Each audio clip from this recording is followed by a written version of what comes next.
Buenas tardes. Estimados asistentes, reciban un cordial saludo por parte de la Universidad Politécnica Salesiana a través de la carrera de Contabilidad y Auditoría y del Grupo de Investigaciones Financieras y Contables Aplicadas GIFCA de la sede Guayaquil. El grupo de investigación está formado por el ingeniero Víctor Vera, por el doctor Miguel Herrera, por el ingeniero Osvaldo Navarrete y quien les habla, María Alexandra Chávez. El tema propuesto para la tarde de hoy es la investigación en las ciencias contables, un enfoque cuantitativo, cuyo objetivo es brindar conocimiento a la comunidad académica a través de la exposición de la producción científica alcanzada por este grupo de investigación. Es importante recalcar que la velocidad con la que se genera el conocimiento ha adquirido un carácter exponencial.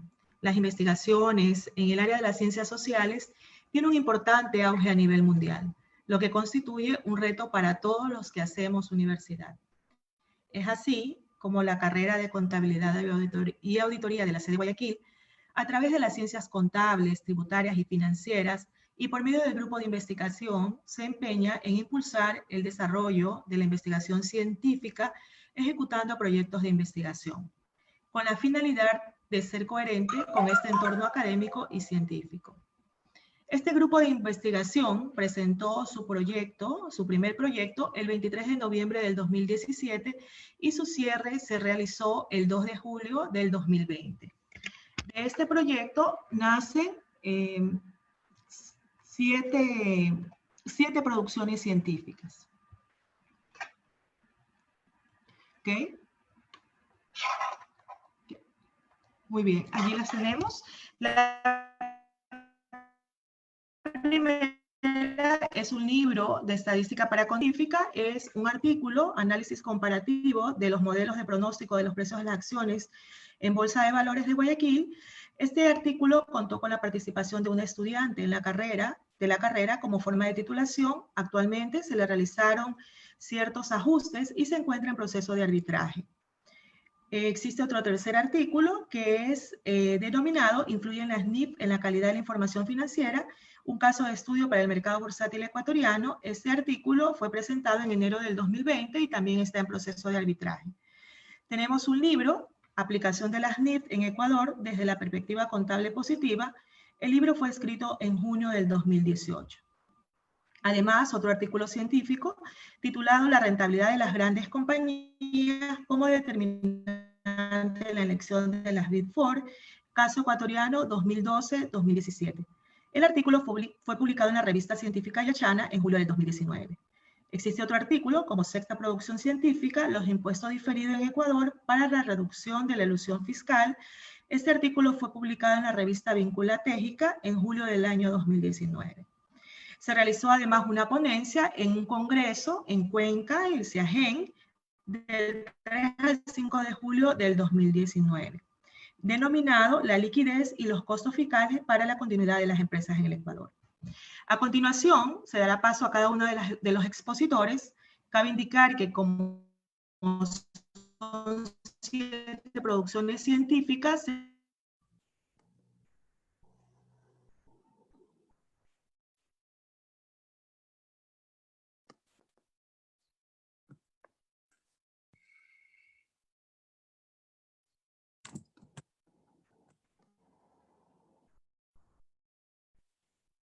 se expondrán brevemente cada uno de los trabajos. Buenas tardes, mi nombre es Osvaldo Navarrete. Yo voy a exponer dos de los productos resultados de la investigación desarrollada por el grupo. El primer producto que voy a exponer es la estadística para contadores y auditores con R, pero previamente me gustaría contestar, porque decíamos que esto es desde un enfoque cuantitativo. Y lo que vamos a exponer primero es la definición de estos métodos cuantitativos. Los métodos cuantitativos para las ciencias sociales los podemos entender como el énfasis que se hace en las mediciones objetivas a través del análisis estadístico, matemático o numérico de los datos presentes o que se obtienen de encuestas, cuestionarios o datos existentes. este procesamiento se lo hace utilizando técnicas computacionales. La investigación cuantitativa, entre sus principales características, la primera es que utiliza instrumentos estructurados. La segunda, que estos instrumentos estructurados son aplicados a una muestra representativa de la población. Y el hecho de que estos instrumentos estructurados sean aplicados a muestras representativas de nuestra población nos lleva a que tengamos una alta confiabilidad en los métodos utilizados. Y esa alta confiabilidad nos permite que podamos replicar o repetir los experimentos que se hacen. Generalmente, una investigación cuantitativa empieza por una pregunta de investigación bien definida. Esa es una característica muy importante de la investigación cuantitativa. Otra característica muy importante es que para poder hacer una buena investigación cuantitativa se hace un diseño cuidadoso previo a la recolección. El diseño nunca puede ser durante o después de la recolección de los datos. Cuando se va a recoger esos datos en esos instrumentos estructurados a esa muestra representativa de la población, deberíamos tener claro cuál es nuestra pregunta de investigación y el diseño de cómo se va a recoger esa información. Hacerlo todo de esta forma me va a permitir al final de mi proceso investigativo poder generalizar conceptos, predecir resultados, investigar relaciones entre variables o eliminar hipótesis sobre relaciones posibles o causales entre variables. Todo esto se lo hace siempre con el soporte de los cuestionarios, que son esos instrumentos estructurados, y básicamente el análisis, el procesamiento de datos se lo hace en programas computacionales. Hay una amplia variedad de programas computacionales para el análisis de datos, y este grupo particularmente trabaja con R, con el lenguaje de programación R. El lenguaje de programación R es un lenguaje utilizado a nivel estadístico y que es un lenguaje que posee unas altas capacidades de procesamiento estadístico y gráfico. Eso nos motivó a nosotros, como miembros del grupo, a escribir un libro para acercar a nuestros estudiantes de la carrera al uso de este programa. El libro se llama Estadística para contadores y auditores con R. Y es un libro que plantea como objetivo principal enseñarle a los estudiantes o a los lectores del libro a usar el programa R a través de un ambiente desarrollado, de un entorno desarrollado integrado que se llama un ID en inglés, llamado RStudio. La idea es que acercarse a aprender R directamente con el programa R como tal, con el lenguaje R, es siempre con una curva de aprendizaje bien alta. Sin embargo, la idea es que cuando usted utiliza R con la ayuda de RStudio, simplifica los procesos e incluso puede automatizar muchas cosas. Eso es lo que se desarrolla en el libro.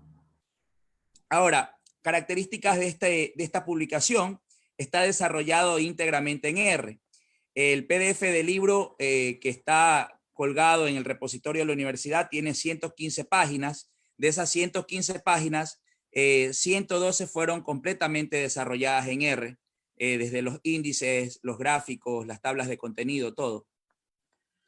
Y esto se lo hizo con ayuda de un paquete.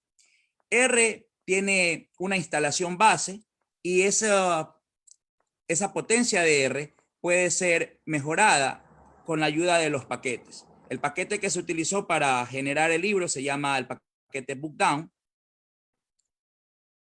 En estas páginas, en esta página de aquí, ustedes encuentran en el repositorio de la universidad el vínculo para descargar el libro. Me permito.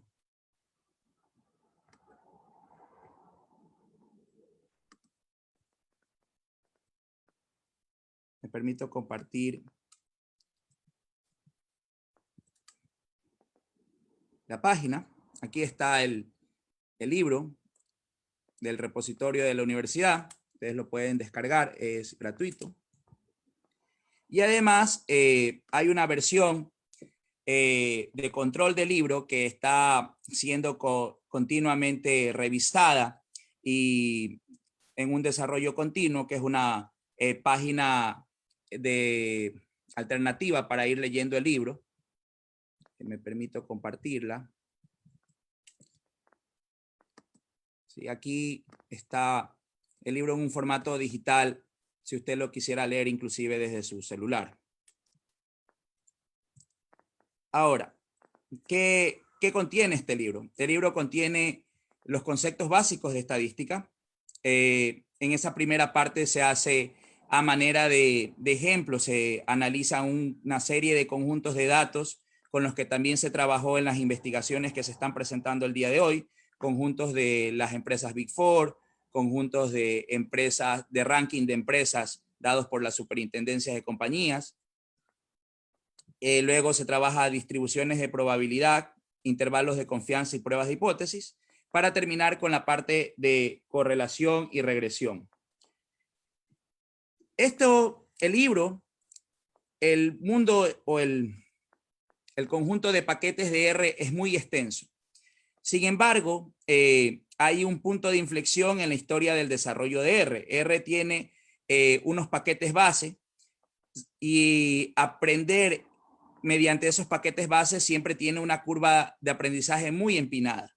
Pero resulta que hace unos 6 años, una empresa llamada RStudio creó un conjunto de paquetes llamados Tidyverse que forman un universo de paquetes que básicamente utiliza una gramática dirigida y estructurada para la manipulación de datos. Y dicha manipulación incluye hasta la creación de gráficos, la generación automática de reportes, la generación de cuadros de mando, todo esto con el paquete Tidyverse.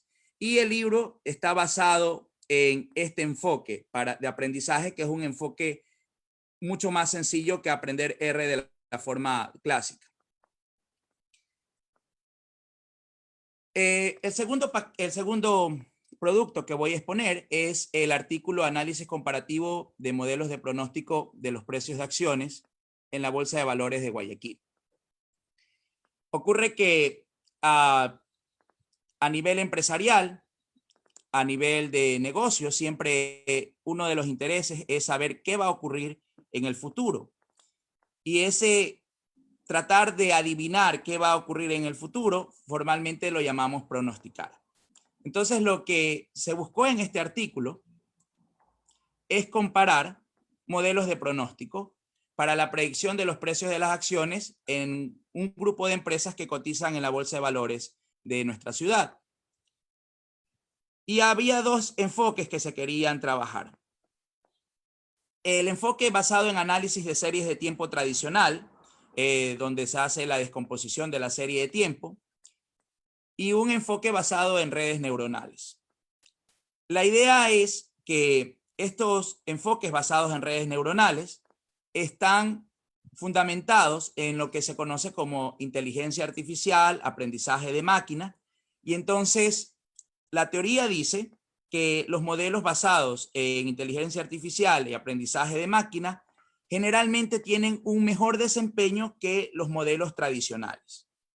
Sin embargo, la teoría también afirma, y hay evidencia científica que ha comprobado que para el caso de las series de tiempo de acciones de valores bursátiles, no siempre las redes neuronales, es decir, no siempre la inteligencia artificial o el aprendizaje de máquina, ofrecen mejores resultados que los modelos tradicionales. Y lo que se buscó en este artículo fue comparar justamente para un conjunto de datos de precios de acciones el desempeño de estos modelos para cada conjunto de datos. Y lo que se buscaba al final era ver qué modelos explicaban mejor este comportamiento de los valores de estas empresas, tomando en cuenta que generalmente los precios de acciones tienen una alta volatilidad, es decir, que tienen una aleatoriedad muy alta, muy fuerte. La metodología que se usó es que se tomaron los datos de 11 años, desde enero del 2008 a diciembre del 2018, son 11 años multiplicado por 12 meses, son 132 observaciones y se tomaron 8 empresas. Realmente esa es una limitación que tuvo este estudio debido a que son muy pocas empresas y por eso solo se tenían en total 1056 datos. El detalle está en que en nuestro país y especialmente en nuestra ciudad, lo que es el manejo de las bolsas de valores o la cotización en bolsa de valores de parte de las empresas no es una cuestión tan arraigada todavía culturalmente hablando. Entonces, por eso tenemos esa limitación de datos. Y luego está que acceder a estos datos no es tan fácil porque las personas que trabajan en la bolsa no conocen totalmente de estos métodos de predicción. Ellos más trabajan de forma empírica. Se hicieron 2 experimentos. En el primer experimento se construyeron los modelos con 120 datos y se hizo una validación con los datos del 2018. Es decir, el modelo se lo construyó con 10 años y se validó utilizando los datos del último año. Y en el segundo experimento se construyó el modelo con datos de 9 años y se lo validó con datos de 2 años. Para las redes neuronales las redes neuronales son un artefacto que hay que entrenarlo y estas repeticiones son el número de veces que se lo entrena hasta lograr cierta convergencia de los resultados. Entonces, para las redes neuronales se usaron 50, 100, 150 y 200 repeticiones. En teoría, si se hacen más repeticiones, los resultados deberían mejorar. Claro, que llega un punto en que por más repeticiones o por más entrenamiento que se le dé a la red neuronal, debido a la limitación de los datos, simplemente no voy a obtener mejores resultados. Los resultados, por decirlo así, ya convergen hacia el mismo lugar. Para series de tiempo, se utilizó una función de un paquete de R, función forecast del paquete forecast, y para redes neuronales se utilizó la función MLP del paquete N4. Y como medidas de desempeño, se trabajó una media de los errores cuadráticos y también se trabajó con la media absoluta de los errores cuadráticos. Aquí hay un ejemplo de los resultados a 50, a 100, a 150 y a 200. Esto es para modelos con 12 meses de horizonte de predicción. Aquí están las 8 empresas y aquí están los resultados de esos índices de desempeño, el MCE y el MAPE. La idea es que a medida que estos valores del MCE y el MAPE son menores, el modelo es mejor. Se puede, por ejemplo, ver que para la empresa 4, en el modelo de redes neuronales, el MAPE y el MCE siempre fue mejor que los modelos de serie de tiempo. También para la empresa 6 ocurre algo de eso, pero es muy ligero el cambio. Y en las empresas como la 7 y la 8, los comportamientos fueron muy parecidos. En la empresa 2 y en la empresa 5, con un horizonte de 12 meses de predicción, fueron mejor los modelos de series de tiempo. Aquí tenemos los resultados para los 24 meses de horizonte de predicción. Y podemos ver que para, por ejemplo, la empresa 3, cuando se utilizan solamente 9 años para elaborar el modelo, el MCE y el MAPE se disparan respecto a los resultados obtenidos y mostrados previamente. Las conclusiones son muy parecidas sin importar el número de repeticiones. El número de repeticiones o el número de redes entrenadas finalmente no aportaron mayor mejoramiento del desempeño de estos modelos. Aquí tenemos la gráfica de las series. La que se ve más marcada es la serie original, y esta serie original está junto con el ajuste. El ajuste es muy bueno. Sin embargo, lo último que se ve aquí es la validación y el pronóstico. Resulta que cuando se validan los datos, esta parte de aquí abajo, el pronóstico en la mayoría de los casos se aleja. Entonces, realmente nunca se va a poder predecir con certeza, pero la idea es que nuestros modelos deberían reducir básicamente el error, es decir, la distancia entre lo validado y lo pronosticado. Lo mismo ocurre acá. Y podemos ver que ahí en la siguiente lámina cómo se dispara. Esto es con series de tiempo y esto en cambio es con redes neuronales. En series de tiempo no se obtiene tan buenos resultados, está más alejado que con redes neuronales. Sin embargo, reiteramos que no es que se logró con uno de los dos llegar a reducir totalmente ese error en el pronóstico. Ahí hay un caso en el que se logró mejor desempeño con redes neuronales que con series de tiempo. Bien, entonces, las conclusiones y los resultados y discusiones de este artículo fue que el desempeño en redes neuronales no fue superior a los basados en análisis de series de tiempo. Se hubiera esperado que la mayoría de los modelos den un mejor resultado en redes neuronales, sin embargo, no fue eso lo que se observó.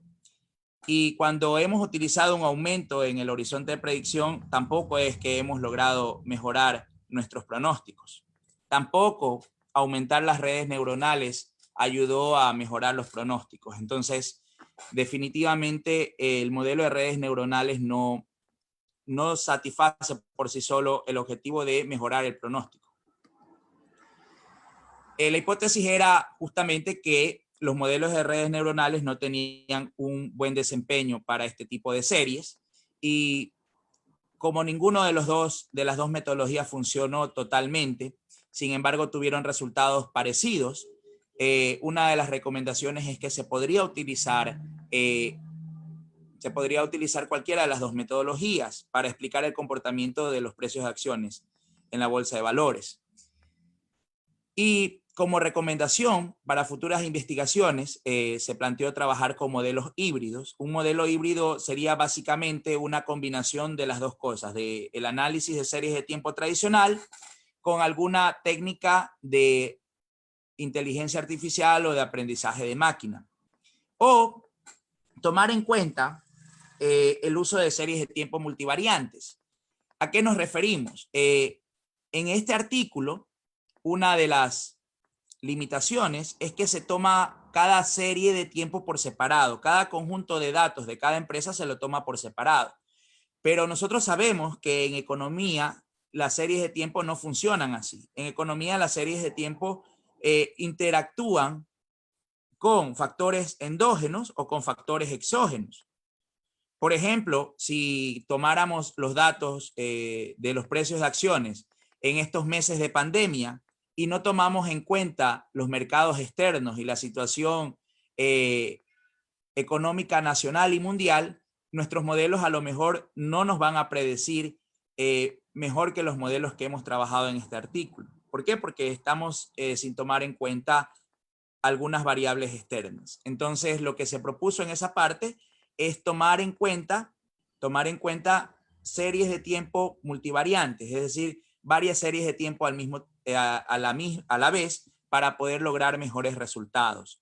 Esta recomendación, en la que me he extendido un poco más, se está implementando ya. Estamos trabajando un artículo académico con una estudiante en la que estamos implementando para esta misma serie de tiempo, tomando en cuenta datos propios de las variables y además información externa como la canasta básica, el comportamiento de la inflación durante esos meses, es decir, variables económicas que pudieran afectar al movimiento de la bolsa de valores. lo estamos tomando en cuenta para tratar de construir otros modelos de pronóstico.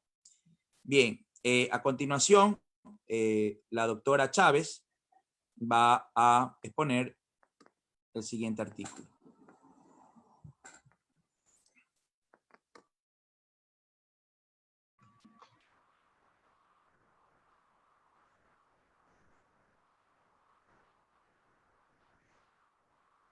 Ok. Bien, como tercer producción científica se realizó un artículo denominado ¿Influyen las NIF en la calidad de la información financiera? Un caso de estudio en el mercado bursátil. Este artículo, para realizar este artículo es oportuno indicar que la información contable financiera de las empresas a sus inicios estuvo concentrado en un enfoque de rendición de cuentas. Luego, pues su rol se amplió presentando un enfoque informativo, proporcionando información útil para la toma de decisiones. Varios autores indican que para que la información financiera sea útil y facilite el proceso de la toma de decisiones para los usuarios, esta información debe de ser de calidad. Pues con respecto a la calidad, son muchos los esfuerzos que se han empleado para establecerla. Aunque no se ha definido un método formal para la medición de la calidad de la información financiera, déjenme compartir otra vez.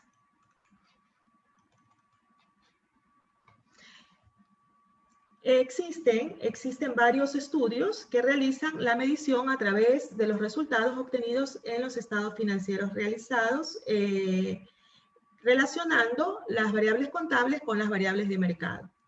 Además de las investigaciones mencionadas, existen dos importantes organismos, como son el FAS en los Estados Unidos y el IASB en Europa, que han sumado varios esfuerzos por lograr establecer un generalizado sistema de información financiera que contribuya a mejorar la calidad de la información financiera. El modelo del IASB, a través de las normas internacionales de información financiera, ha sido adoptado a nivel mundial. En el Ecuador se implementó a partir del año 2011.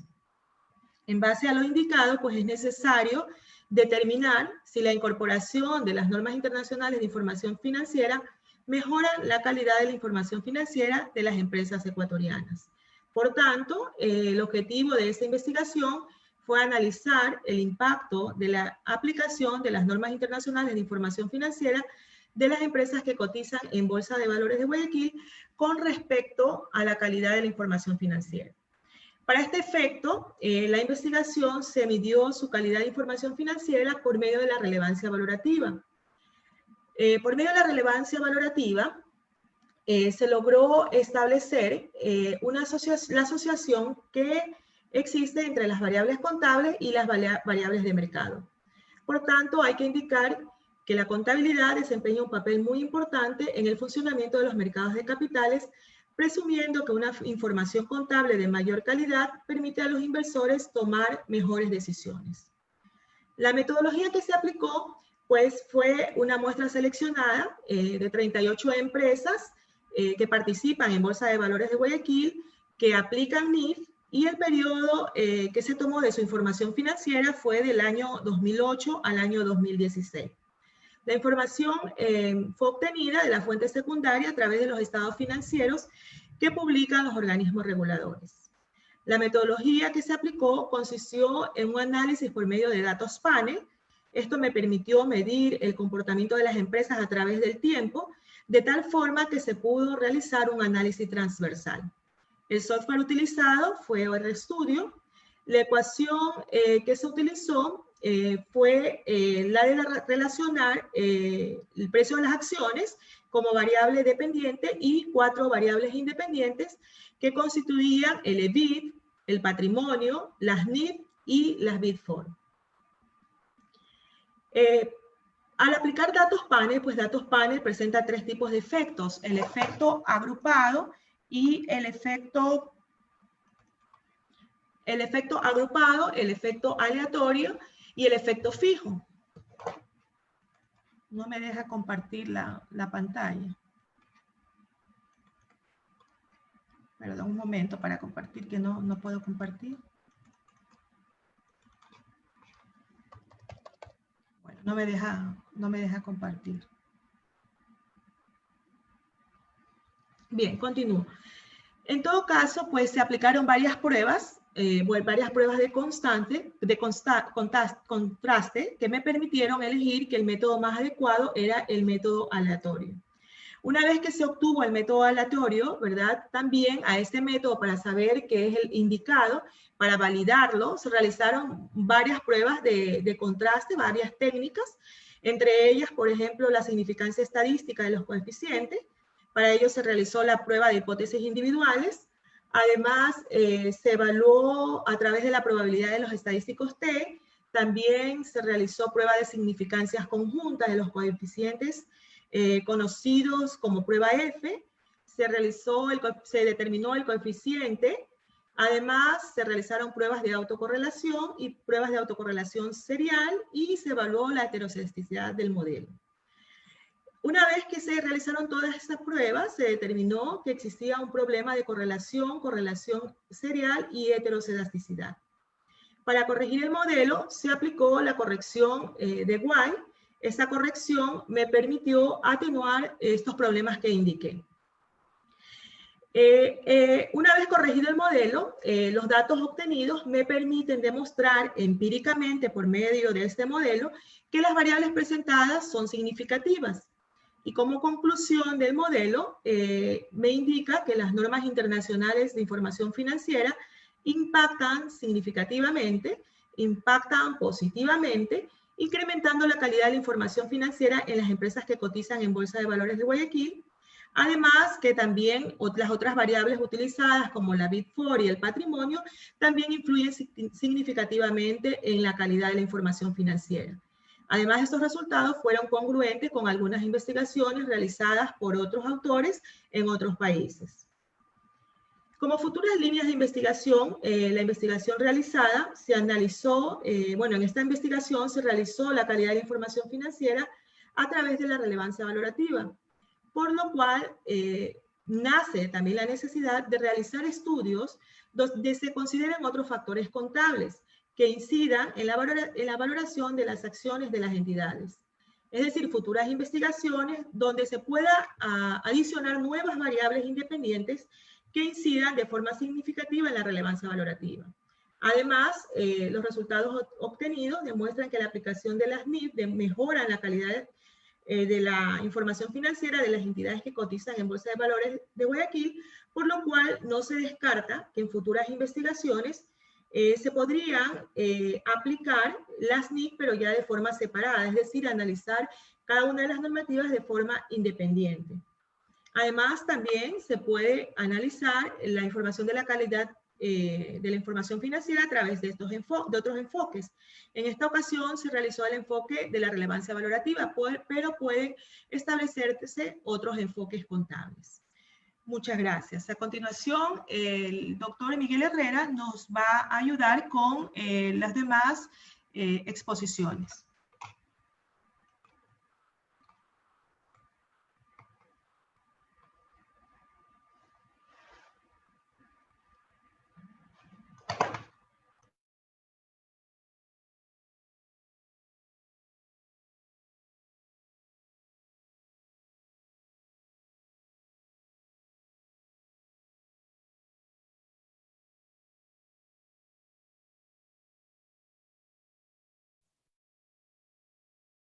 Buenas tardes a los participantes, a mis colegas. Ok, el siguiente producto científico que obtuvo o presentó el grupo de investigación fue un libro enfocado bajo NIF. ¿Sí? Tenemos que recordar a los participantes que Ecuador está obligado a aplicar NIF desde el 2012 según la resolución de la Superintendencia de Compañías que salió en agosto, septiembre del 2011. Bueno, obviamente en esa resolución hubieron 3 grupos y que hubieron años de transición. Entonces, el grupo de investigación, su preocupación más que todo era investigar, analizar esta aplicación, esta implementación en Ecuador.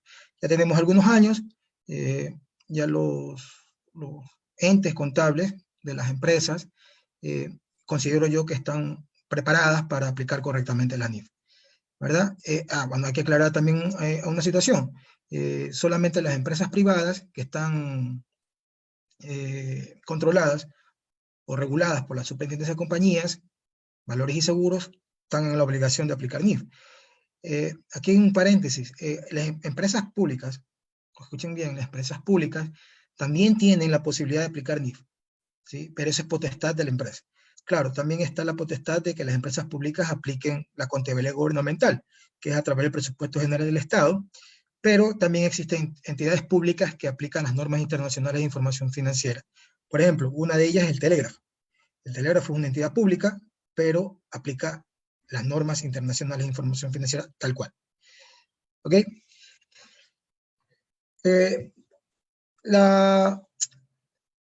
Para entrar en contexto del libro, para la investigación científica que se hizo al principio, porque en la segunda parte del libro realmente está la aplicación de algunas normas internacionales, no todas, sino de algunas que yo consideré, o consideramos el grupo, perdón, las más importantes, de acuerdo a una encuesta que se realizó, se estableció de que debía de enfocarse la presentación de los estados financieros en base a una teoría, ¿sí? O sea, ¿qué es lo que conduce a las entidades, a las organizaciones a presentar los estados financieros? Recordemos bien que las normas internacionales de información financiera son normas muy genéricas, ¿sí? No son normas muy específicas. Y esto conlleva a cierto grado de subjetividad por parte de las entidades que las apliquen. Y bueno, es un principio, ¿sí? Que las normas internacionales de información financiera sean genéricas, porque en el supuesto caso, que sean muy particulares, correría el riesgo de que algún país, alguna localidad no las pueda aplicar, ¿sí? Porque obviamente todos conocemos que cada país tiene su coyuntura, tiene sus problemas endémicos. Por lo tanto, el IASB, que es el órgano que se encarga de publicar estas normas internacionales, se cuida mucho y lo hace de forma muy general. ¿Ok? ¿Esto a qué conlleva? A la subjetividad de las entidades, ¿sí? Las normas internacionales de información financiera son muy subjetivas.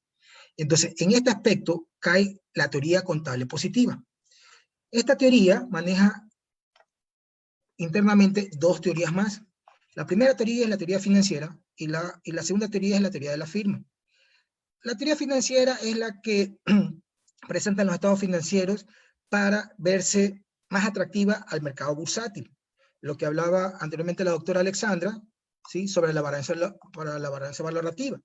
Entonces, esta teoría induce o trata de explicar la conducta de los profesionales de las ciencias contables que se dirigen hacia allá. O sea, que los estados financieros se presenten de tal forma que sean muy atractivos para el mercado bursátil. Esa es una teoría. La segunda teoría es de la firma. Esta teoría de la firma manifiesta de que los estados financieros van a estar direccionados para cumplir los objetivos de los accionistas. Y ahí sí entramos en subjetividades, porque el accionista puede querer no pagar muchos impuestos, no querer pagar muchas utilidades, entramos en subjetividades.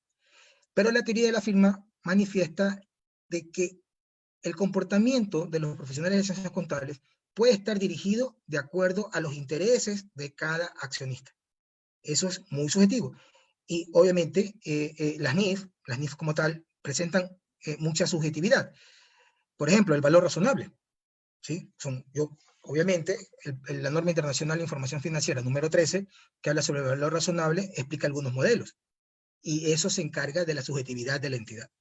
Entonces, el libro entró en esa perspectiva de comprender, ¿sí? De comprender las decisiones de las empresas de acuerdo a esta teoría.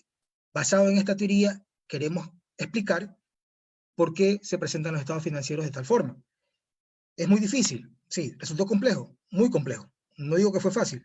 ¿Y todavía siguen estudios de esta naturaleza?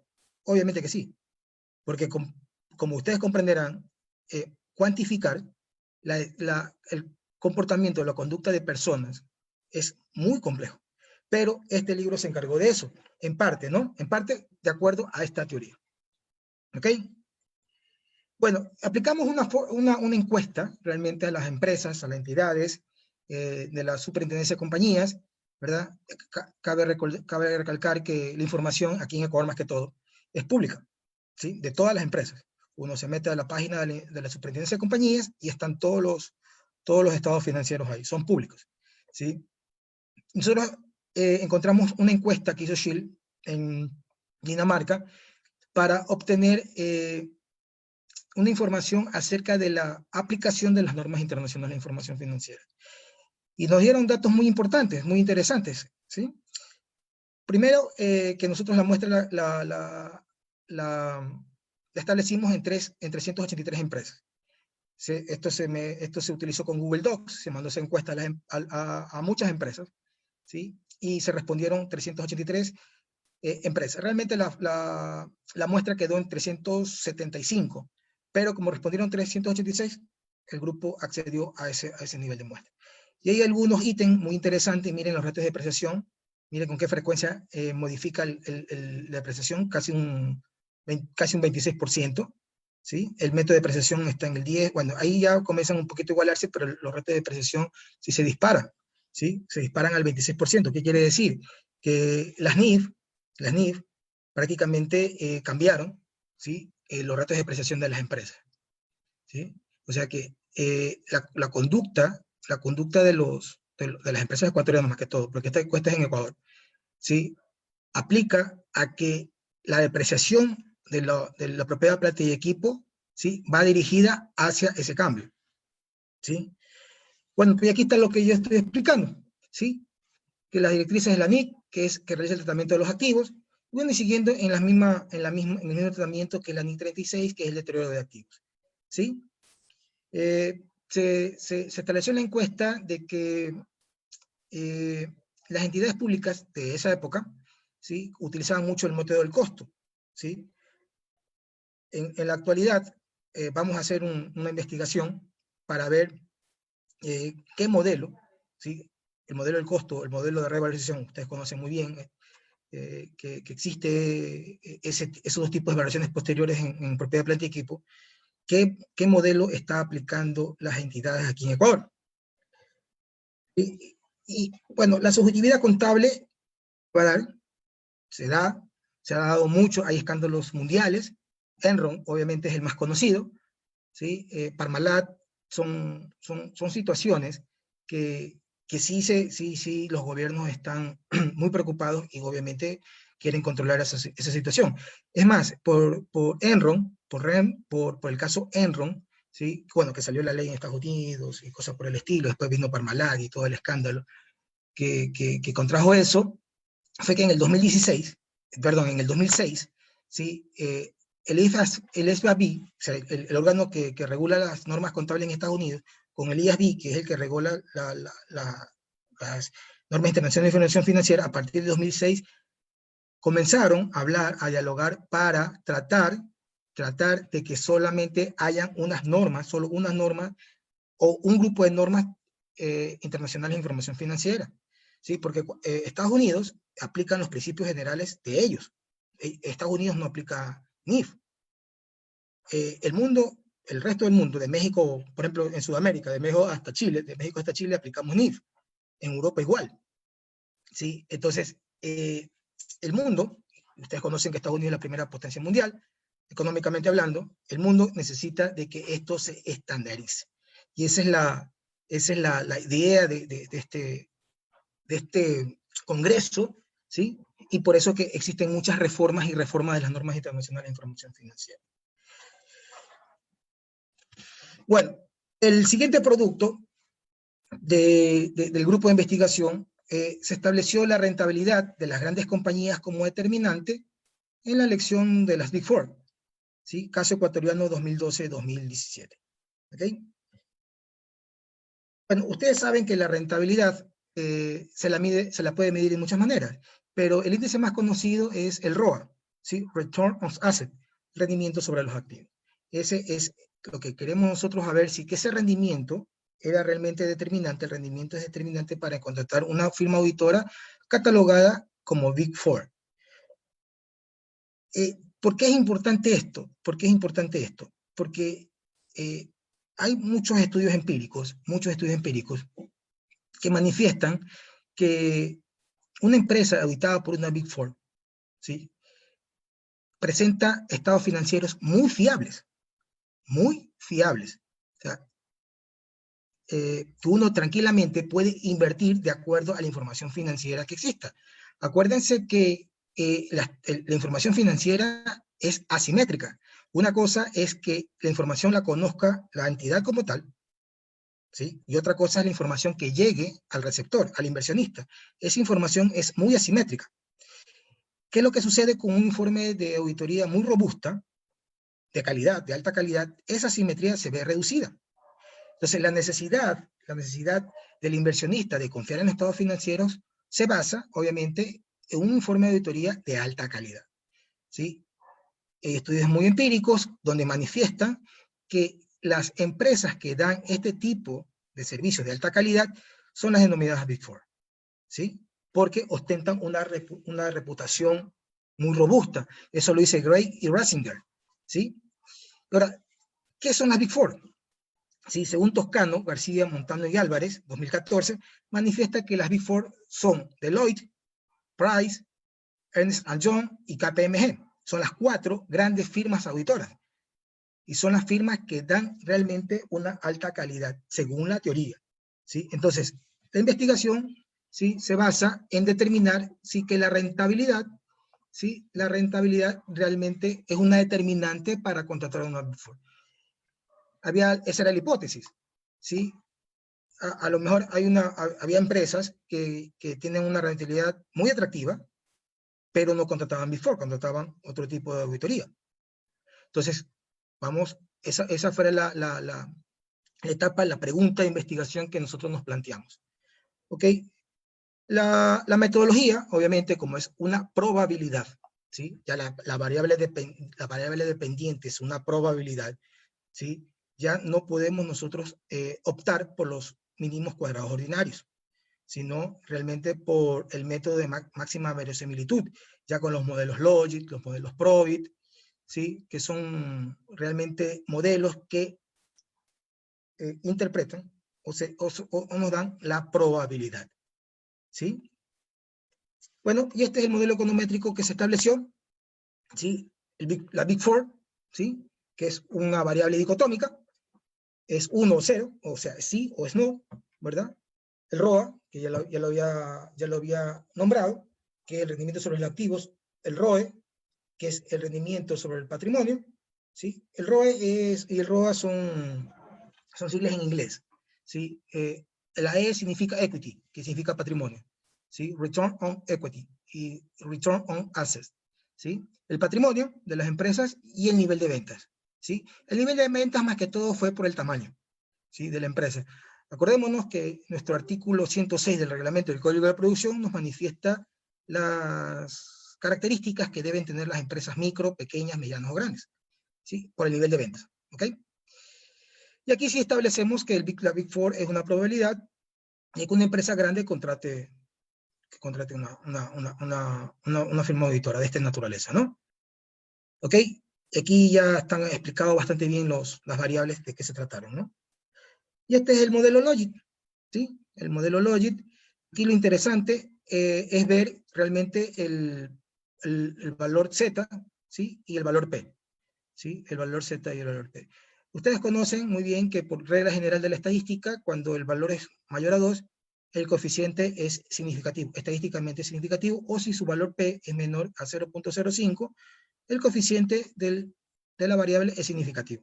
Y como ustedes podrán ver, aquí los coeficientes, el valor Z, todos son mayores de 2, son muy significativos, estadísticamente hablando, ¿no? Y el valor P igual, ¿sí?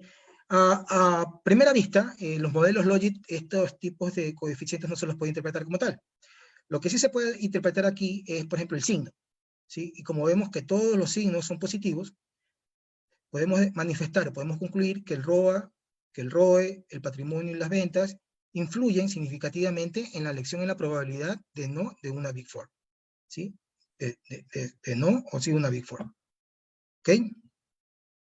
Los ratios aquí ya son situaciones que ya nosotros tenemos que poder analizar. Los ratios son realmente las veces que ocurre un evento, ¿sí? Entonces, de todas de las variables que hemos analizado, miren que el ROA es el más grande. O sea, el O-ratio dice aquí del ROA que 8 veces prácticamente va a ocurrir más seguido que el ROA, que el patrimonio y que las ventas. O sea que el rendimiento sobre los activos realmente es el que más impacta. El modelo que nosotros hemos sacado sobre la elección de una Big Four. ¿Sí? Es decir, si a un inversionista, ¿verdad?, pide el ratio sobre los activos y ve que es muy bueno, muy atractivo, él prácticamente con esta investigación que el grupo hizo, va a decir la probabilidad de que esa empresa contrate una Big Four es muy alta, sin haber preguntado a la empresa qué firma la está auditando. ¿Sí? Entonces, los O-ratios sirven para eso, para saber cuántas veces se puede repetir un evento. En este caso, el ROA es el que pesa más. ¿Sí? Bueno, y ustedes saben que en los mínimos cuadrados ordinarios, en los modelos de mínimos cuadrados ordinarios en regresión lineal, existen una bondad de ajuste que se llama R cuadrado. Bueno, en los modelos Logit y los modelos Probit, que son modelos de máxima verosimilitud, también existen, ¿no? Que es el overall, ¿sí? Que en este ejercicio, miren, nos dio el 0.8510, que es bastante alto, que es muy bueno. O sea, ¿qué quiere decir esto? Que el modelo está clasificando bien, ¿sí? Podemos interpretar que está clasificando los ceros cuando son ceros y los unos cuando son uno. Eso es lo que está clasificando, son falsos negativos y verdaderos positivos, que los que están aquí arriba, ¿no? Los falsos negativos son los que están en el 0.92, muy alto, y los verdaderos positivos son los que están debajo del 1, que es 0.74, que también es muy alto, ¿sí? Y la bondad de ajuste está en 0.85. Está el McFadden también, que también está muy bien, ¿sí? Y además, estos modelos permiten también tener otro tipo de análisis de bondad de ajuste, que es la curva ROC, ¿sí? Esta curva que nos indica que todo lo que está debajo de la curva, todo lo que está debajo de la curva es lo que explica el modelo. Y esta curva nos dice que debajo, o este modelo, esta bondad de ajuste nos dice que debajo de la curva existe el 94.3%. Imagínense, el modelo explica el 94.3% bajo la curva ROC. O sea, el modelo está clasificando excelentemente bien. Excelentemente bien. ¿Sí? Y ya para interpretar los datos, porque ya vimos los O-ratios, pero para interpretar como tal los datos tenemos que sacar los efectos marginales. ¿Sí? Acuérdense que la variable dependiente es una dicotómica, es sí o no, es 1 o 0, que es la Big Four. Por lo tanto, es un porcentaje. O sea, ¿qué porcentaje tiene una entidad que contrata una Big Four? Para eso nosotros sacamos los efectos marginales y en el ROA nos da que es 0.02. Pero este 0.02, como son efectos marginales, se lo interpreta como porcentaje. ¿Sí? Como porcentaje. ¿Qué quiere decir? Cada vez que suba el ROA en una unidad, va a subir el 0.02% la probabilidad de que contrate una Big Four o no. Igual en el ROA, pero en el ROA es 0.006. Cada vez que suba el ROA, ¿sí?, en una unidad, va a aumentar la probabilidad de que suba la contratación de un Big Four en 0.6%. ¿Sí? Bueno, patrimonio es un valor muy pequeño, ¿sí? Porque estamos hablando de 0.00008 ceros más el 3, o sea, igual las ventas. ¿Qué quiere decir esto? Que el rendimiento realmente es el que impacta a la elección de la Big Four. Por lo tanto, cuando un inversionista analiza un estado financiero y ve que los rendimientos del ROA o del ROE son atractivos, él o el inversionista o la inversionista puede aducir tranquilamente que hay una probabilidad muy alta de que hayan contratado una Big Four y esos estados financieros son fiables. La teoría lo dice así, ¿sí? La teoría lo dice así. ¿Ok? Como conclusiones, podemos decir que el modelo Logit, la rentabilidad de las grandes empresas, incide en la contratación de una Big Four, ya lo habíamos determinado. Sí, y también podemos concluir que el modelo propuesto puede servir para otro tipo de investigaciones, ¿sí? De esta misma metodología más que todo. ¿Ok? La siguiente investigación que hizo el grupo fueron los impuestos diferidos. Estos impuestos diferidos vienen desde el año 2000, 15 hubo la reforma tributaria, y me permito darle una nueva información. Antes de ayer, salió el nuevo reglamento, ya el reglamento actualizado, el reglamento para la aplicación de la Ley Orgánica de Régimen Tributario Interno, y les informo de que ya, en este momento, ¿verdad? 30 de julio del 2020, ya se puede diferir las diferencias que existan entre la aplicación de la NIF 16, que es de arrendamientos, y los cánones de los contratos de arrendamiento. Ya se pueden diferir. Eso salió, ¿sí? Ayer, antes de ayer. ¿Sí? Es una buena noticia, porque sí habían diferencias y existían problemas con la administración tributaria. Bueno, vamos a hablar sobre los impuestos diferidos en Ecuador. ¿Sí?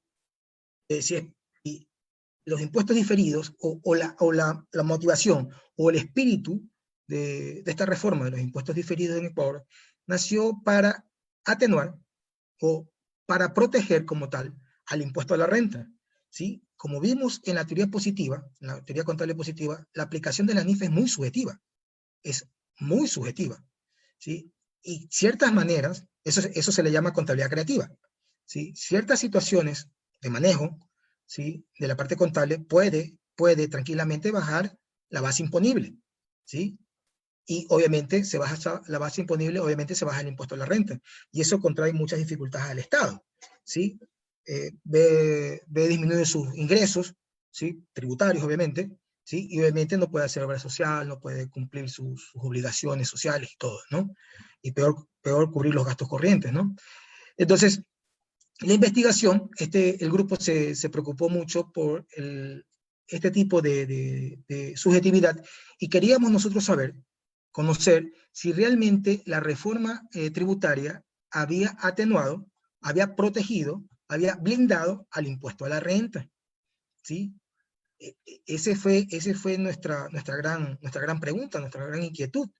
¿Sí? De saber si que esta reforma realmente había impedido la elusión, ¿sí?, del impuesto a la renta. Esa era la situación nuestra, ¿no?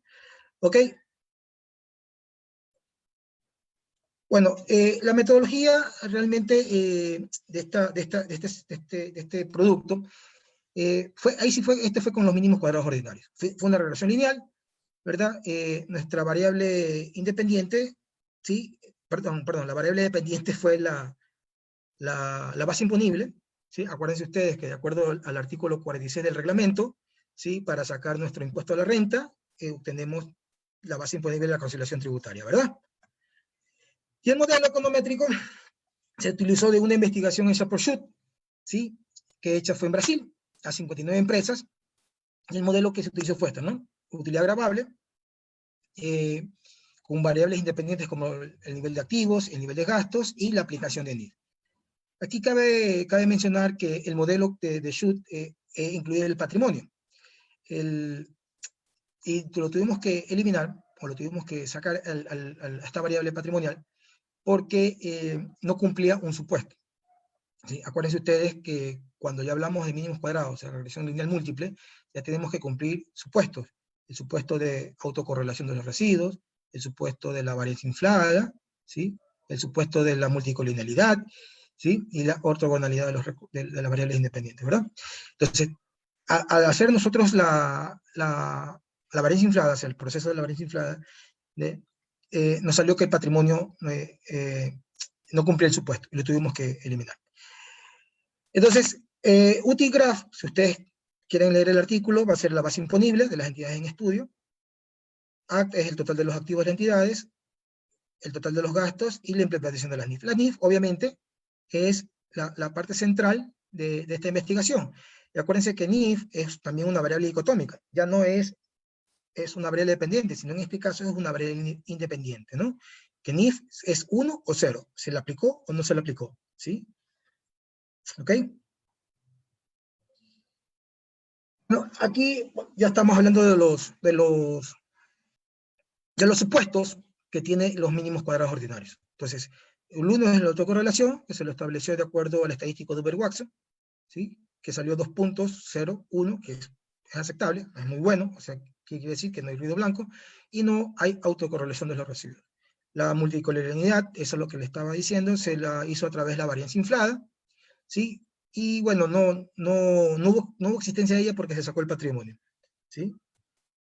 Para la homosexualidad, ¿verdad? Se aplicó el estadístico Berge-Pagan y bueno, y también salió muy bien. No, no tuvo problema alguno de homosexualidad. Ah, no, perdón, disculpen, sí hubo, sino que lo que pasa es que lo atenuamos a través del modelo HAC, ¿sí? Sí hubo problemas realmente hubo problemas de heterosexualidad, ¿sí? Porque no hubo homo, y lo atenuamos con el modelo HAC, ¿sí? Todo esto se lo hizo, como lo dijo Osvaldo, y lo dijo Alexandra, todas estas investigaciones se lo hizo con R. ¿Ok? Y aquí están los resultados de la regresión lineal múltiple, ¿sí? Aquí está el R cuadrado, bastante bueno, 0.67. Este es lo mismo que vimos nosotros en la anterior investigación, pero de la regresión logística. Acuérdense que la Gruba Rock nos daba 94 y el overall nos daba 84. Aquí nos da 67, que es bastante excelente, ¿eh? Bastante bueno. ¿Ok? Aquí está la prueba Dulby-Watson, la prueba F, ¿sí? Ustedes saben que la prueba F tiene que ser menor que 0.05, ¿verdad? Para aceptar que todos los coeficientes son diferentes de 0. Aquí salió mucho menor, por lo tanto todos estos coeficientes son distintos de 0. Y si hacemos el análisis individual de cada variable, vemos que también el valor P de cada variable es menor que 0.05. Por lo tanto, estos coeficientes individualmente hablando son distintos de 0. Por lo tanto, estadísticamente son significativos. Y más que todo, también es coherente el modelo, ¿sí? ¿Por qué? Porque nos damos cuenta en los signos, ¿sí? El signo de los activos es positivo. ¿Qué quiere decir? Que entre más activos tienes, tu utilidad gravable o tu base imponible va a crecer, o sea, va con la realidad. Y en los gastos, miren, salió negativo. ¿Qué quiere decir? Que entre más gastos tienes, ¿sí? Tu utilidad gravable va a bajar y obviamente vas a pagar menos impuestos. Entonces, el modelo va con la teoría, ¿sí? O sea, es coherente el modelo. Y miren el resultado que nos botó este modelo. La NIF, ¿sí? Es menos 2.823.699.04, prácticamente 2.900.000. ¿Qué quiere decir? Que cuando uno aplica NIF o cuando Ecuador implementó las NIF, ¿sí? La base imponible se redujo en 2.800.000. Cuando Ecuador no producía NIF, no aplicaba NIF, ¿sí? La base imponible no se reducía. Eso es lo que quiere decir este signo negativo, ¿sí? Acuérdense que NIF es 1 o 0. Si pongo 1 multiplicado por menos 2.823.000, me va a salir menos 2.823.000. Y 1 significa que sí se aplicó. Por lo tanto, ¿sí? Esta investigación, que fue lo preocupante, ¿sí? Manifiesta y comprueba de que la aplicación de la NIF ha reducido la base imponible y por lo tanto el impuesto a la renta, ¿sí? Cabe recalcar algo, que esta investigación realmente se le hizo a las empresas grandes, ¿sí? Solo a las empresas grandes de Ecuador, ¿sí? No a nivel de todas las empresas, sino solamente a las empresas grandes, ¿sí? Bueno, como conclusión, ya vemos que es evidente de que la aplicación de la NIF desmejora, ¿sí? La recaudación del impuesto a la renta, ¿sí? Y que obviamente se aconseja, se sugiere que tengan un poquito más de tino al ser las leyes, ¿sí? O sea, porque están disminuyendo un impuesto muy importante en Ecuador y que la teoría manifiesta que este impuesto es una herramienta, una de tantas herramientas que hay para reducir la brecha social, o sea, la brecha entre los que más tienen y los que menos tienen, ¿sí? Bueno, en otro aspecto también podemos nosotros manifestar de la correlación de cuál variable aplica más o cuál variable pesa más en este modelo. Y aquí nos salió que la variable de los activos explica, solo la variable de los activos explica en un casi 61%, ¿sí? ¿Qué quiere decir esto? ¿Sí? Podemos nosotros tranquilamente manifestar, ¿sí? Como lo leímos al principio, que entre el nivel de activos es más elevado, por teoría, por este modelo, se está explicando, se está comprobando, la base imponible debe de incrementarse. ¿Sí? Debe incrementarse. ¿Sí? Si no se incrementa, bueno, yo no he dicho que estén haciendo contabilidad creativa de esa forma, pero hay que ver, hay que analizar ahí. ¿Okay? Bueno, también se aconseja, ¿no?, la revisión de la ley, obviamente, porque sí es muy preocupante ese valor, 2 millones, casi 2.900.000 de las empresas grandes que se les reducen la base imponible. Yo, al menos, personalmente, yo considero que es un valor muy exorbitante. Y ya para terminar, el último producto científico que nosotros abordamos fue una ponencia hecha en Cuenca, ¿sí?, y que trató sobre la liquidez y los costos fiscales para la continuidad de las empresas en Ecuador. ¿Qué tanto afecta la liquidez y los impuestos, ¿sí?, para que una empresa quiebre o no quiebre? ¿Sí? ¿Se desarrolla o no se desarrolla? Entonces Correa, 2005, no, por si acaso no es el expresidente Correa, ¿no? Correa es un investigador. Sostiene que la contabilidad financiera debe ser útil no solamente para el cumplimiento de una obligación, ¿sí?, sino también se le debe considerar como una herramienta de provecho, ¿sí? Y junto al análisis financiero que se traduce como un sistema de información para los distintos usuarios. O sea, ¿qué se quiso hacer con esta investigación? Ok, los instrumentos financieros sirven para mucho, estamos de acuerdo, pero no solamente sirven para declarar impuestos, ¿sí?, para hacer análisis financiero, para saber si estamos bien o no, sino para saber qué puede suceder a un futuro, ¿sí? Si esa empresa va a quebrar o no va a quebrar, y si va a quebrar, ¿qué podemos hacer? ¿Qué variables podemos topar? ¿Qué cuentas podemos jugar? ¿A dónde nos podemos ir? Eso Correa lo estableció, Correa 2005, ¿sí? Y vuelvo a repetir, no es el expresidente Correa, es un investigador, ¿sí? Estableció eso. Dijo, ok, el estado financiero como tal, ¿sí?, sirve para declarar impuestos, ok, sirve para pagar utilidades a los trabajadores, ok, sirve para tener un control de los clientes, sirve para tener un control de los proveedores, perfecto. Y sirve para ver si es rentable o no es rentable, de acuerdo. Pero Correa 2005 manifiesta que debe dar más allá un estado financiero y debe dar la previsión de si una empresa va a quebrar o no. Y si va a quebrar, bueno, ¿qué hacer para evitar esa quiebra? Por eso es que nosotros hablamos de la liquidez y los costos fiscales como determinantes para la continuidad de las empresas, ¿sí? Y la investigación se estableció, obviamente, la probabilidad de predecir la continuidad de las empresas a través de la Z de Altman. La Z de Altman es un coeficiente que fue descubierto en el año de 1969, ¿sí? Es un índice muy conocido, ¿sí? En el mercado bursátil lo manejan bastante bien, ¿sí? Pero no es el único, ¿eh?, por si acaso. Hay otros índices, por ejemplo, el de Olson también es uno, este de Sprinkle también es otro, ¿verdad? Y hay algunos, ¿verdad? Pero la Z de Altman es el que más se utiliza y es el que más se ha comprobado que funciona. Cuando Altman, que es el que encontró este coeficiente, lo hizo, la primera vez lo hizo para solamente empresas en bolsa de valores, ¿sí? ¿Ok? Este índice demostraba sí que a futuro, a 6, 5, 7 meses, una empresa estaba en riesgo de quiebra para las empresas de bolsa de valores, ¿sí? Algo que nosotros hicimos con Osvaldo por las redes neuronales. Este es un índice, ¿sí?, ya establecido, ya comprobado, ya tiene mucho tiempo y mucha gente lo utiliza, ¿sí? Entonces, el grupo de investigación lo planteó, pero como una variable dependiente, ¿sí?, como una variable dependiente, y ahí está la Z de Altman.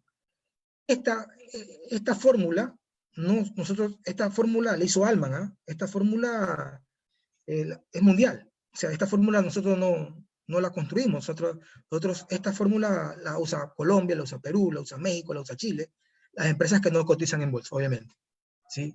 Las empresas, porque si una empresa cotiza en bolsa, la fórmula cambia, es otra fórmula, por si acaso, ¿sí? Entonces, ahí dice Altman, la Z, ¿cómo se la ubica? ¿O cómo se la determina? X1 son los activos corrientes menos los pasivos corrientes, y esta diferencia se le divide para los activos totales, y este resultado se lo multiplica por 6.56. El segundo término son las utilidades retenidas, o sea, las ganancias acumuladas, sobre el total de activos, y eso se multiplica por 3.26.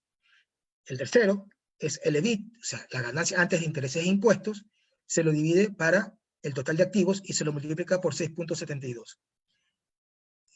Y el penúltimo elemento es el total de patrimonio dividido para el total de pasivos y lo multiplicamos por 1.05, más una constante que es 3.25. ¿Sí? Eso dicta Altman. Miren que todos los valores que están aquí los encontramos ¿en dónde? En los estados financieros. Dependiendo del resultado, Altman dice, si tu resultado es menor que 4.46, este resultado de aquí de Z, ¿sí? Este resultado de aquí, es menor de 4.46, estás en bancarrota. ¿Sí? Si uno aplica en las empresas de uno, esta Z de Altman, y le sale menos, o sea, un valor menos de 4.46, la Z de Altman, estás en bancarrota. Si tu Z, ¿sí? Si tu Z, esta Z de aquí, está entre 4.46 y 6.15, estás en zona gris. O sea, no estás tan bien, pero tampoco estás tan mal, pero puedes mejorar. ¿Sí? O sea, eres salvable. Acá, menos de 0.46, necesitas mucha liquidez. Necesitas que alguien inyecte dinero. ¿Sí? Y si tu Z está por encima de 6.15, estás muy bien. Estás manejando financieramente bien la empresa. No tienes problema de quiebra. Eso es lo que manifiesta Altman. ¿Sí? Y como le dije al principio, Altman, esta Z, ¿sí? Era la Y, la variable dependiente. Y miren que hay tres resultados. ¿Sí? Mayor a 6.15, entre 4.46 y menores a 6.15 y menores a 4.46. Esto es tres resultados, obviamente. Esta es la variable Y de aplicar, ¿sí? Esta fórmula a la muestra que nosotros escogimos. ¿Sí? Vuelvo a indicar que la muestra que nosotros escogimos fueron de las grandes compañías. ¿Sí? De las grandes compañías.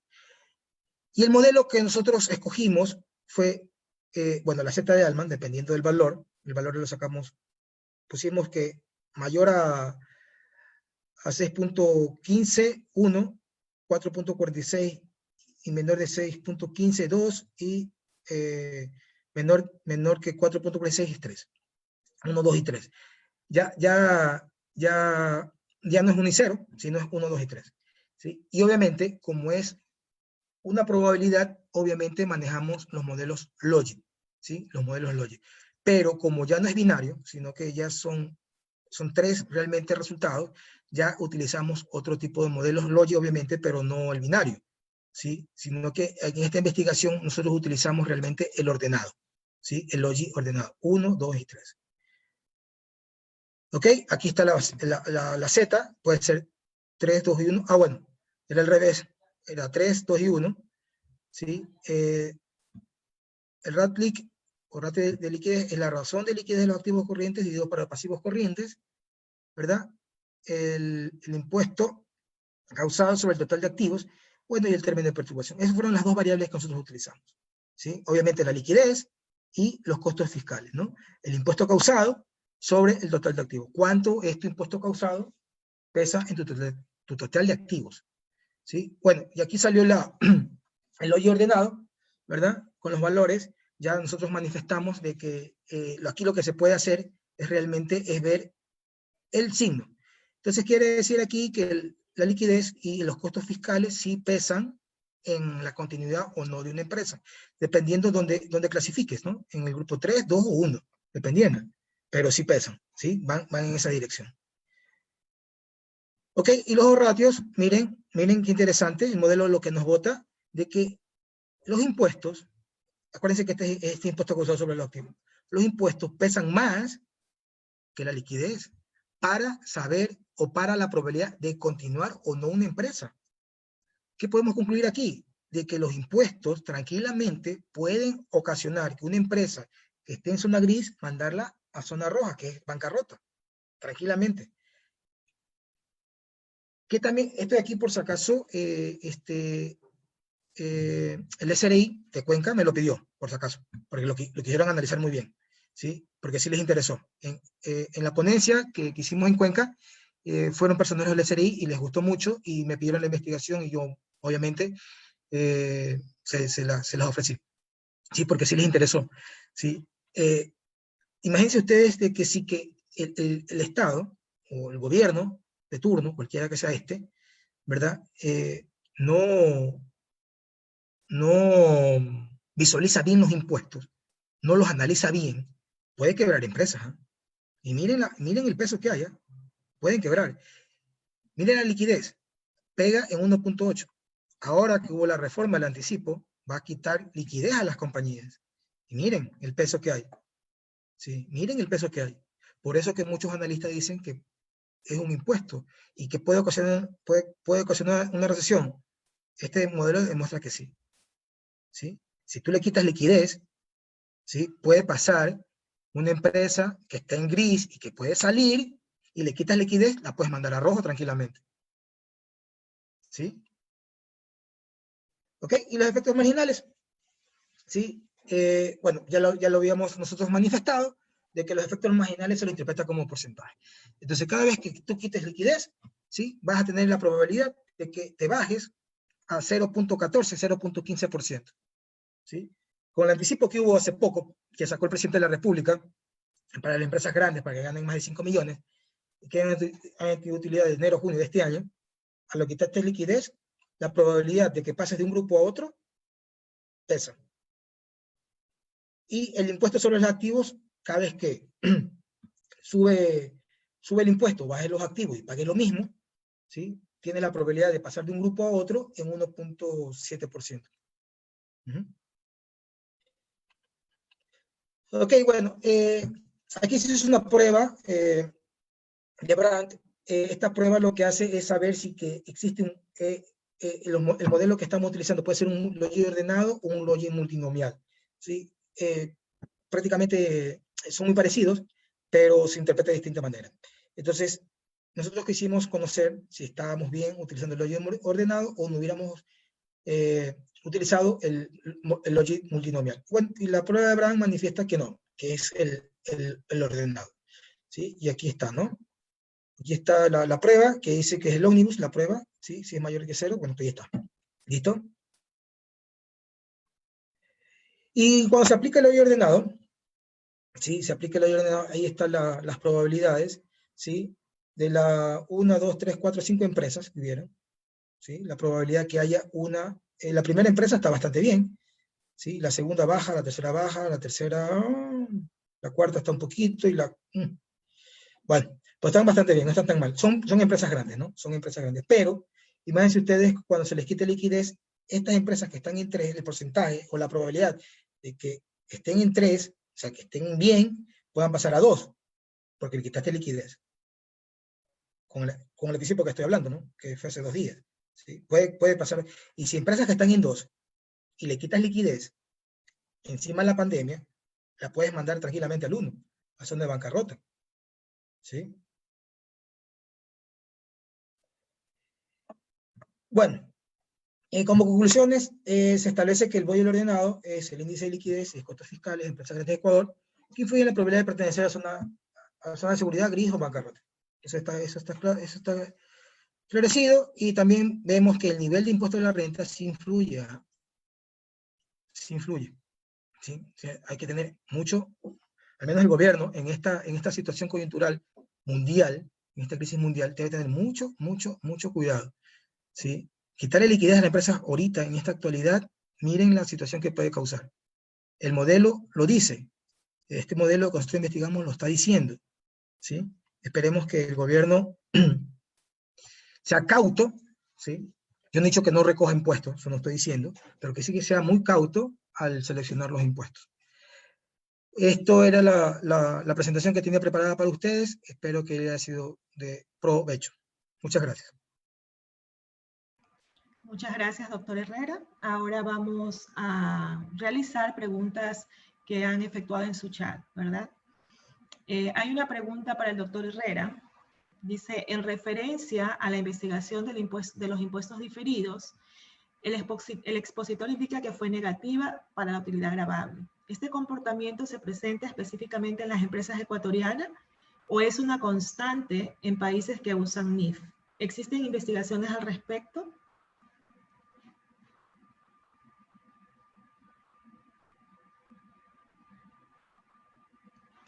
A ver, la investigación realmente fue hecha para empresas de Ecuador y empresas grandes.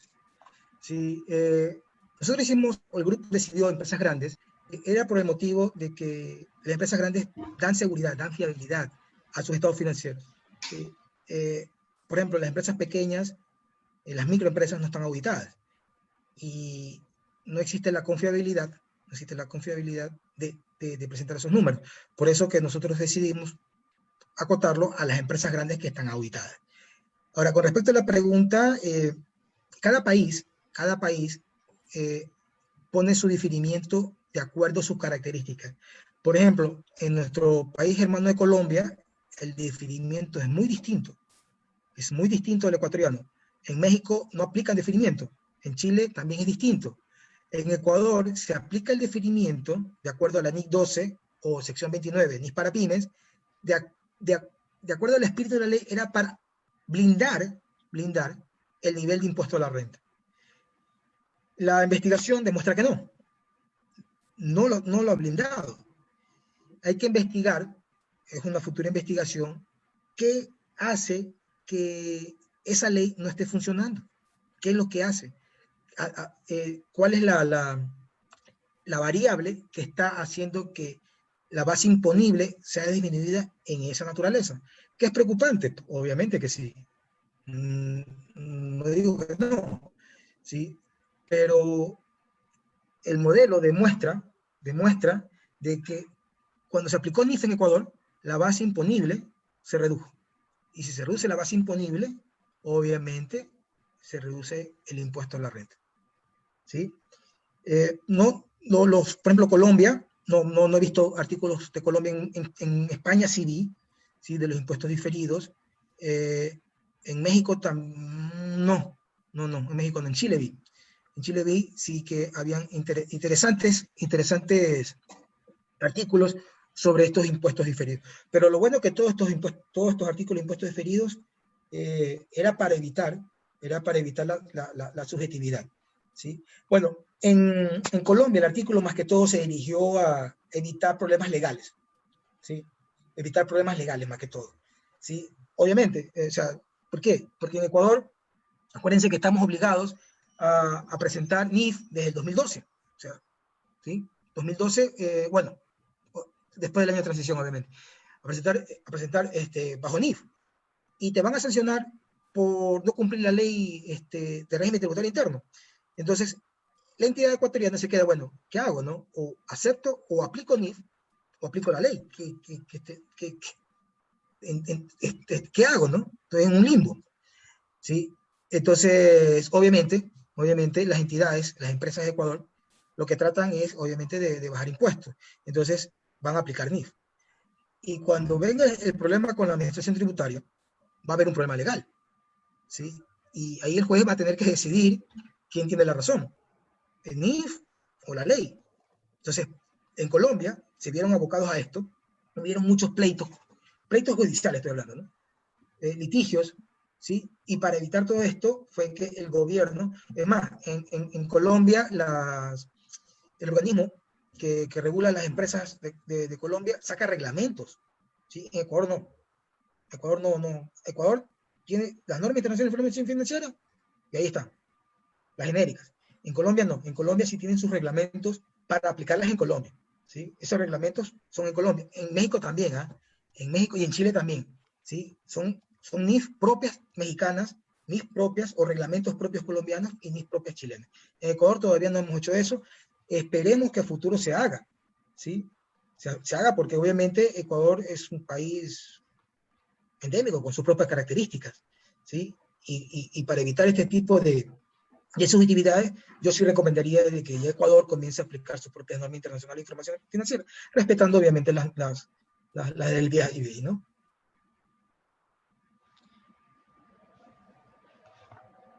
Muy amable, Miguel. Tenemos otra pregunta para Osvaldo. Nos hace la consulta de cuál es la ventaja de realizar investigaciones cuantitativas en el área contable. Bueno, tiene algunas ventajas. De hecho, las investigaciones expuestas por Miguel dan algunos ejemplos. Miguel utilizó en algún artículo un modelo que había sido implementado en otro lugar, y eso es la investigación cuantitativa.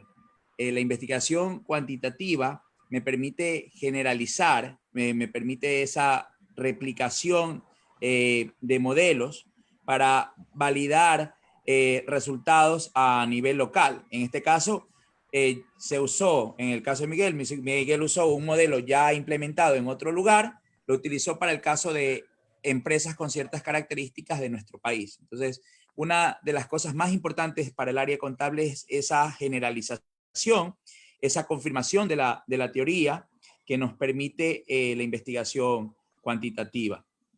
No dejamos de lado que tenemos la investigación cualitativa. Sin embargo, pues en muchas ocasiones la investigación cuantitativa ofrece esas fortalezas. Gracias. Muy amable, Osvaldo. Tenemos otra pregunta. A ver, vamos a hacer un poco ya breve. A ver, Miguel. Indican a qué se debe que las empresas del Ecuador no cuenten con el servicio de alta calidad que brindan las Big Four.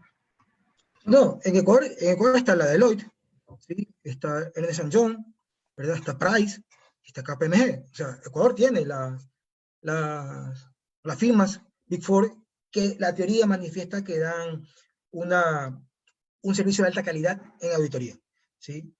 Sí, Ecuador tiene, ¿sí? Es más,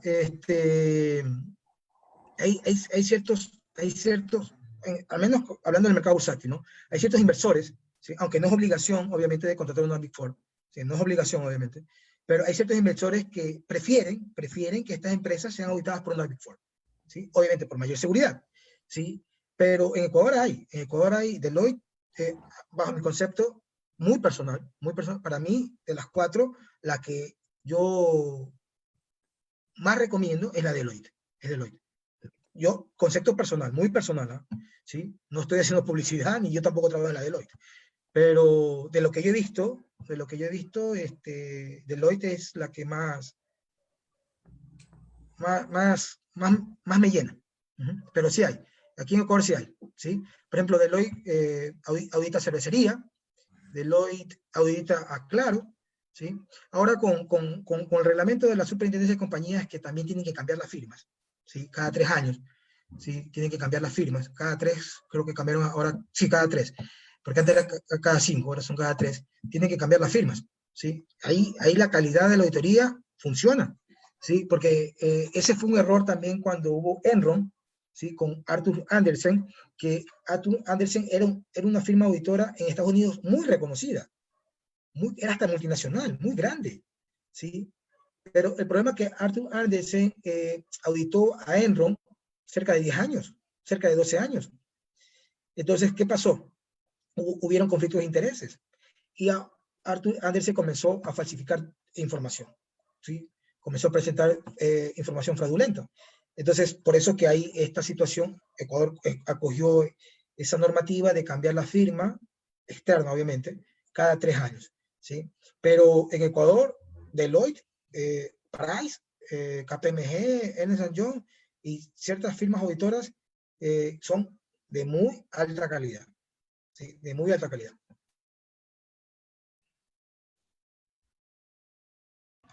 Muy bien, gracias, Miguel. Por cuestiones de tiempo, quedan algunas preguntas sin responder, pero esperamos que en el futuro se puedan establecer más espacios en donde podamos socializar con más detalles cada una de estas investigaciones realizadas. Para concluir este evento, agradecemos a todos los asistentes y los invito a sumarse a la investigación, al aprendizaje continuo, ya que como universidad nosotros tenemos la responsabilidad de generar, de difundir, de transferir y de compartir conocimientos e ideas. Hoy más que nunca, el desarrollo tecnológico, científico y económico del mundo ha cambiado con rapidez. obligándonos a adaptarnos a nuevas realidades para competir.